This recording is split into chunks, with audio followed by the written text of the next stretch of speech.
আসসালামু আলাইকুম ওয়া রাহমাতুল্লাহি ওয়া বারাকাতুহু। আলহামদুলিল্লাহ,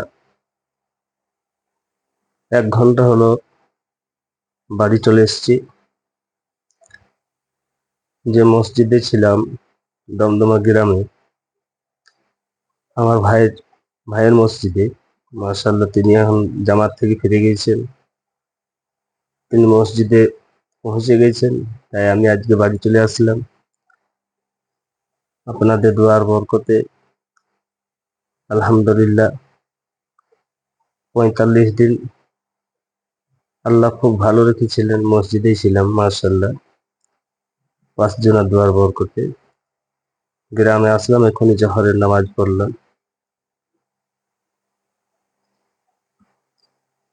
আল্লাহ সকলকে জোহরের ফজর থেকে নিয়ে ঈশা পর্যন্ত ৫ ওয়াক্ত নামাজকে পড়ার তৌফিক দান করুক। কেননা নামাজ হচ্ছে আল্লাহ পাকের প্রধান হুকুম। কাফের এবং মুমিনের পার্থক্য হচ্ছে নামাজ। যার মধ্যে নামাজ আছে তার সমস্ত আমলও কবুল হবে, যার মধ্যে নামাজ নাই তার মধ্যে কোনো আমলও কবুল হবে না। এই জন্য সকলে নামাজকে ইনশাল্লাহ ৫ ওয়াক্ত আদায় করব মসজিদে দিয়ে, জামাতের সাথে ইনশাআল্লাহ। আল্লাহ সকলকে নামাজ পড়ার তৌফিক দান করুন।